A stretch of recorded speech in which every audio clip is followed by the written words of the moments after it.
everyone, and welcome to another Top 5 Records video.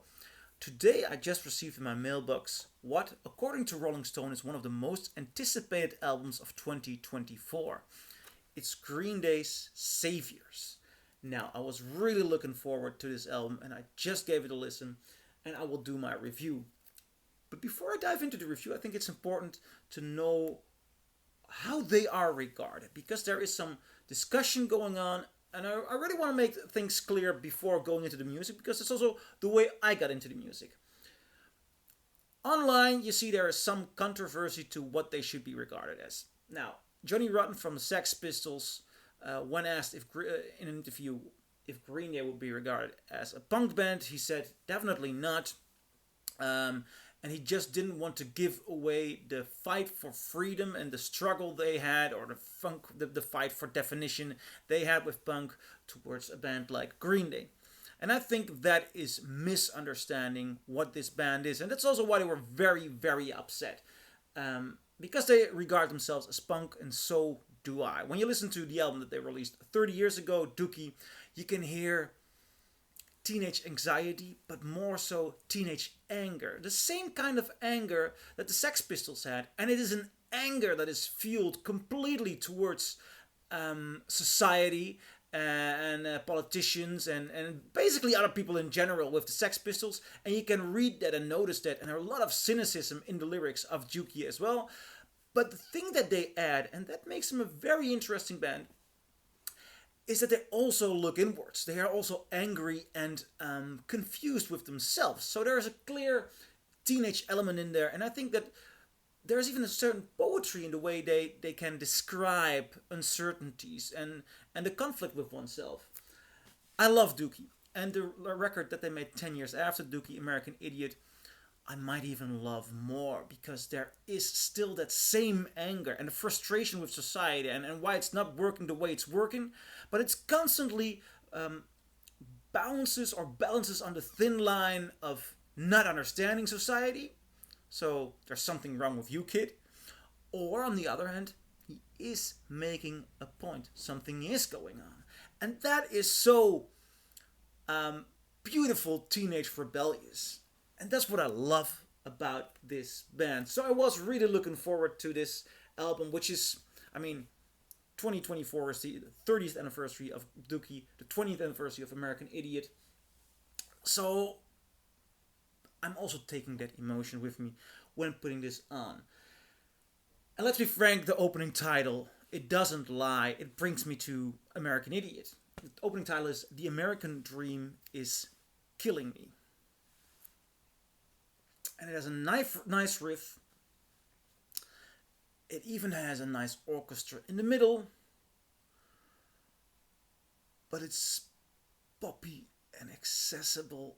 And it doesn't really have oomph. It does not have what I'm looking for. It does not have the authenticity that other songs of theirs have. And I'm trying to find out what it is.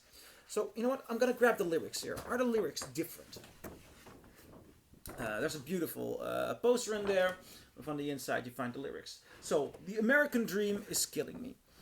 The American dream is killing me. When it's all double talk of conspiracy, the American dream is killing me. Send out an SOS, it's getting serious. Bulldoze your family home. Now it's a condo. We are not home. Are we not home? God. Oh yeah, I can't say that word because YouTube. Curse word, I am so grateful, forever faithful to. The American dream is killing me. People on the streets, unemployed and obsolete. Did you ever learn to read the ransom note? Didn't want no huddled messes. TikTok and Texas, under the overpass, sleeping in broken glass. We are not well, are we not well? Now, I'm missing out on anger. It's not a brilliant lyric. It's not just flat out simple pop lyric. It's neither of those. But you notice that the way I'm reading them, it doesn't hold any value. The only way to get this to work is with a real punk attitude. The real conviction of being angry and feeling somewhat hate and wanting and demanding change. And the first song on this album lacks that in vocal. Now, a couple of years ago, Billie Joe Armstrong, the vocalist, got very angry because somebody described Green Day as punk pop. I think this might be punk pop. Looking further, there's the second song, Look Ma, No Brains. Not an interesting riff. And the first thing I thought, Look Ma, No Brains? I mean, that is something a teenager would say. This guy's 52. Everyone in the band is 52.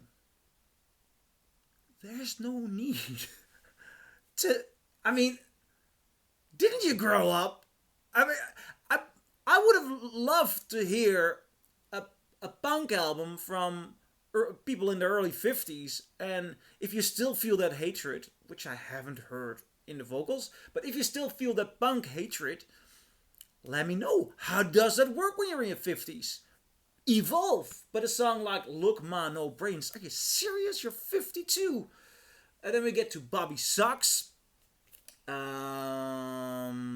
Oh, by the way, yeah, what I still want to say about Look Ma, No Brains, also, it's a neglectable riff. It's just strumming chords, and it has no...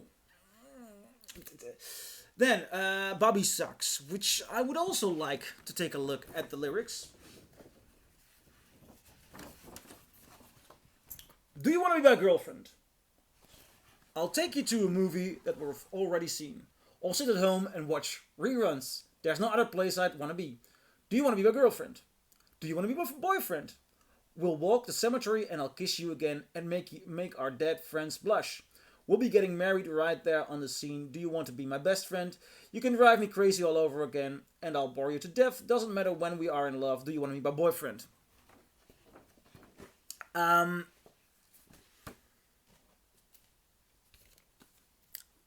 They are clearly trying to cater to teenagers with a romanticism for kissing in the graveyard. There's an element of bisexuality, which great that they're singing about it, and most of the band members are bisexuals. But when you're 52, you're not singing and thinking about these things. You're trying to cater towards a younger audience that already has their bisexual icons. There are loads of them. I mean, they don't need an aging 50-year-old man trying to become a queer icon. They got their own heroes. And you're not adding anything with regard to what is it like to be a 50-plus-year-old bisexual male encountering love. No insight in that. Not true to oneself. Trying to cater towards a different audience. And that makes this... all these things make this such a tough album. Then you get to One-Eyed Bastard, which is the okayest song thus far on this album. But why is it okay? Because it reminds me of Holiday. I actually start singing, I bet you're dreaming different from the holiday. During this song now. Then you're copying yourself. 1981 might be convincing an okayish song, but the rest of these songs, it's just not convincible.